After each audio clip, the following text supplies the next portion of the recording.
Subscribe करें आपका अपना चैनल AR हिंदी कहानियां को। तो राजकुमार ने कहा, नहीं, यह नहीं होगा, तुम्हें तुरंत मेरे साथ चलना पड़ेगा। लेकिन राजकुमारी रोने लगी। इतनी सुंदर राजकुमारी को रोते देखकर राजकुमार का मन पिघल गया। अंत में वह राजी हो गया और बोला, जाओ, थोड़ी देर के लिए माता पिता से मिल आओ, लेकिन फिर तुरंत बाहर चली आना। लेकिन राजकुमारी ने जैसे ही किले में पैर रखा, किले के पहरेदार जाग गए और उन्होंने राजकुमार को पकड़ लिया। राजकुमार बहुत पछताया, लेकिन अब क्या हो सकता था। सिपाहियों ने उसे अपने राजा के सामने पेश किया।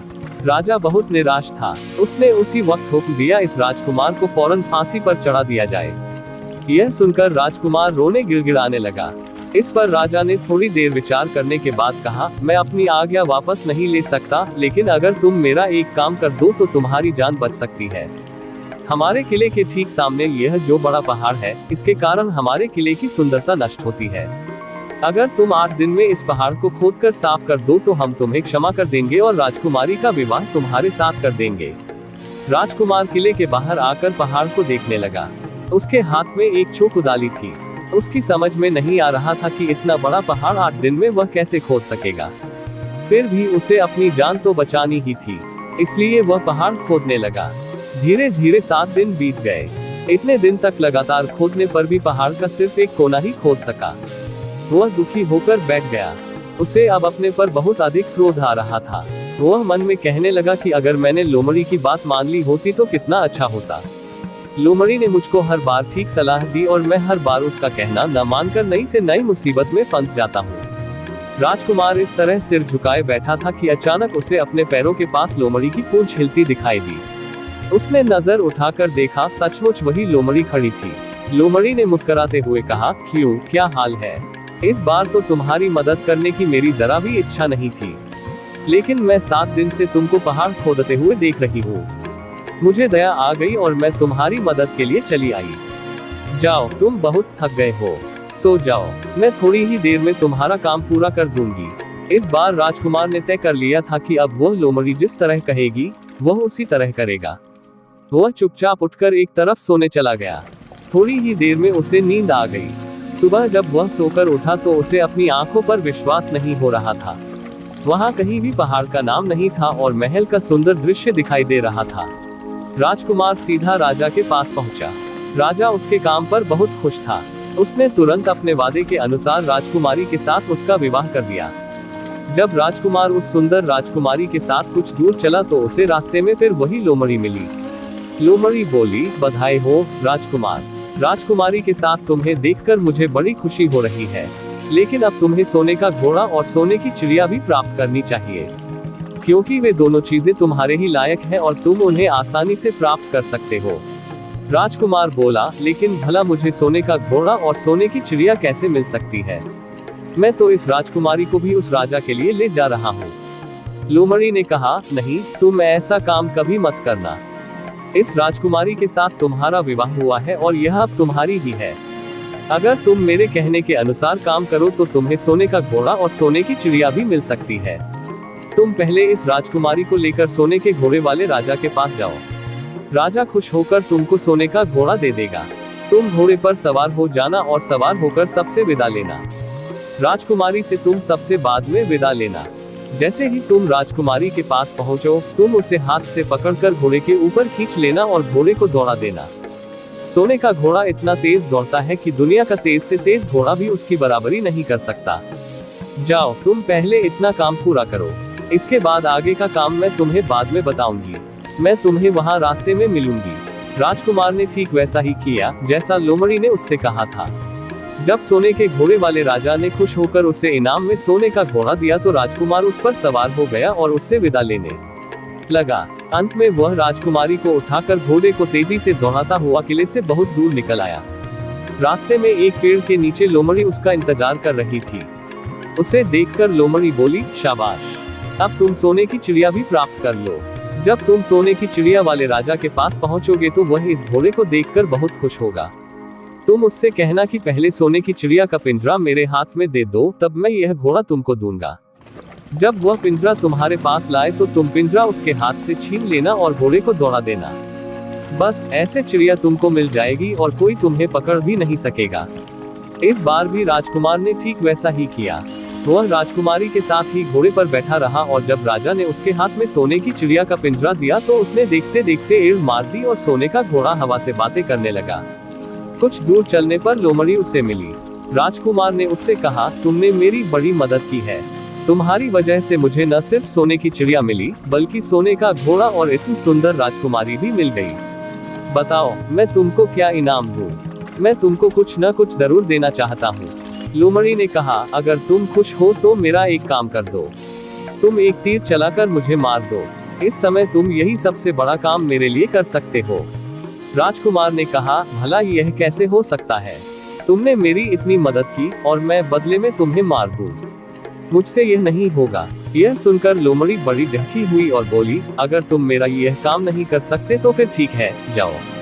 लेकिन मैं तुम्हारी भलाई के लिए ही कह रही हूँ कि तुम दो बातें जरूर याद रखना। एक तो तुम किसी कुएं की दीवार पर मत बैठना और दूसरे तुम ऐसे लोगों के लिए धन मत खर्च करना जिन्हें फांसी मिलने वाली हो।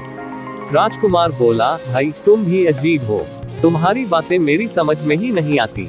भला मैं कभी कुएं की दीवार पर क्यों बैठूंगा और ऐसे आदमियों पर धन क्यों खर्च करूंगा जिनको फांसी दी जाने वाली हो। लेकिन लोमड़ी ने उसकी बात का कोई जवाब नहीं दिया और अलविदा कहकर वहां से चली गई। राजकुमार सोने का घोड़ा दौड़ता हुआ आगे बढ़ा। राजकुमारी उसके साथ ही बैठी हुई थी और सोने की चिड़िया का पिंजरा उसके हाथ में था। कुछ ही देर में राजकुमार उस छोटे गांव में जा पहुंचा जिसमें वे दोनों सराय थी। गांव के लोग और खास तौर से बच्चे उसको देखने के लिए बाहर निकल आए। सोने के घोड़े पर इतने सुंदर राजकुमार के साथ बैठी एक राजकुमारी को देखकर सभी लोग चकित थे। इतने में राजकुमार ने देखा कि गांव के बगीचे में एक जगह बहुत से लोग जमा हैं और कुछ शोर हो रहा है। राजकुमार के पूछने पर लोगों ने बताया कि वहां दो आदमियों को फांसी देने की तैयारी हो रही है। राजकुमार उधर ही चल पड़ा। वहां पहुंचने पर उसने पहचान लिया कि जिन आदमियों को फांसी दी जाने वाली थी वे और कोई नहीं बल्कि उसके ही भाई थे। वे लोग तब से उसी सजी सजाई सराय में रह रहे थे और तरह तरह के बुरे काम करते थे। वे जुआ भी खेलते थे और जुए में बहुत सा धन हार चुके थे।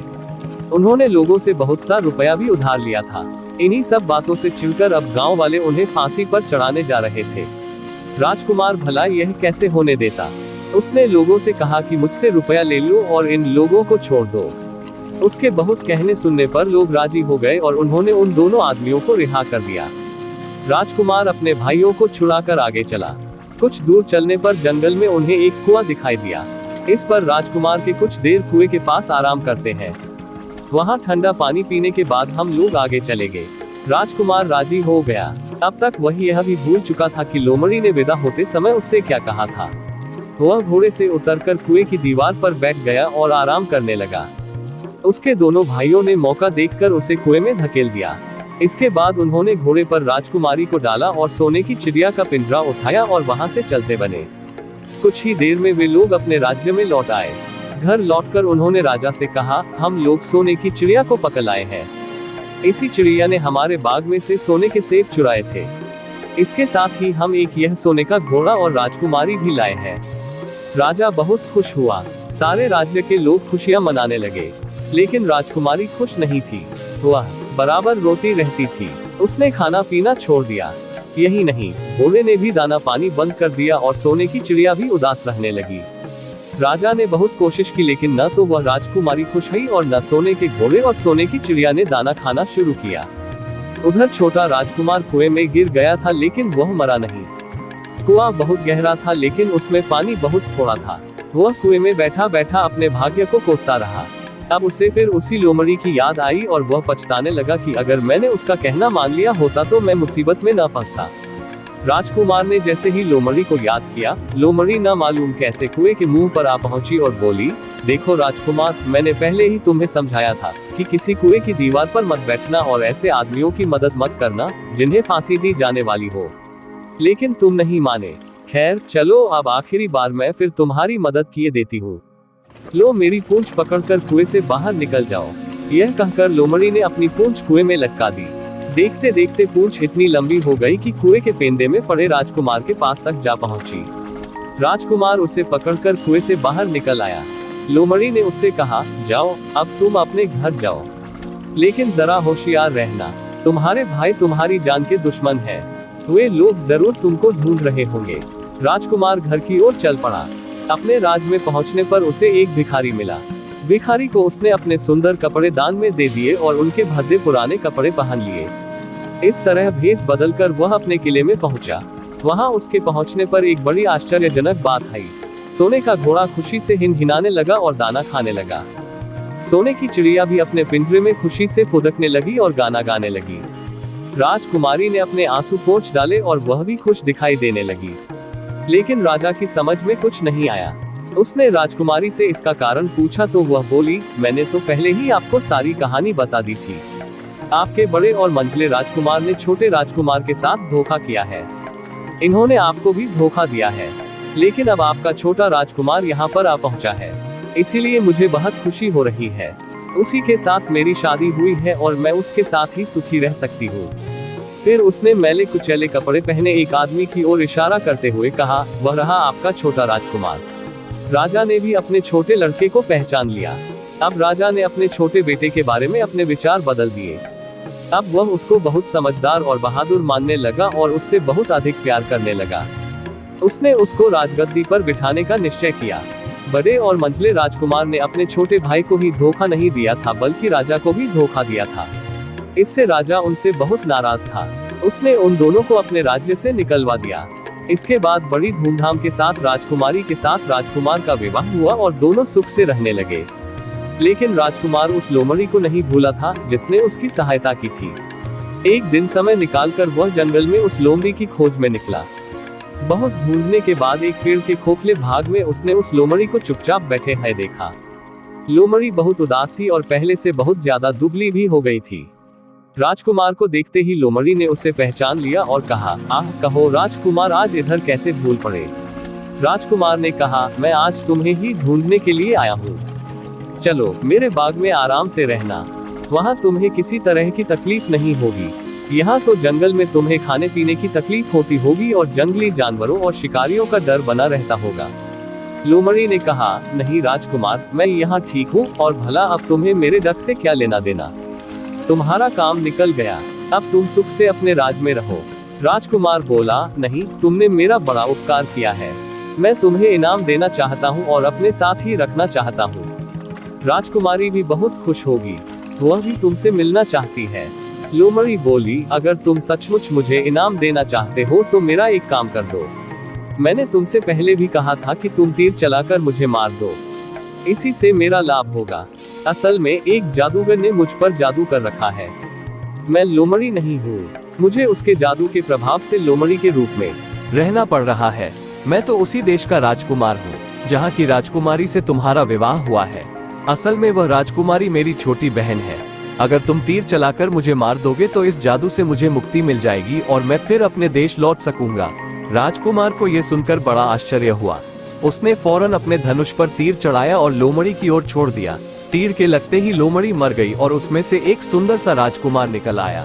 फिर दोनों राजकुमार आपस में गले मिले। इसके बाद दोनों राजकुमार वापस महल में लौट आए। वहां राजकुमारी अपने भाई से मिलकर बहुत खुश हुई।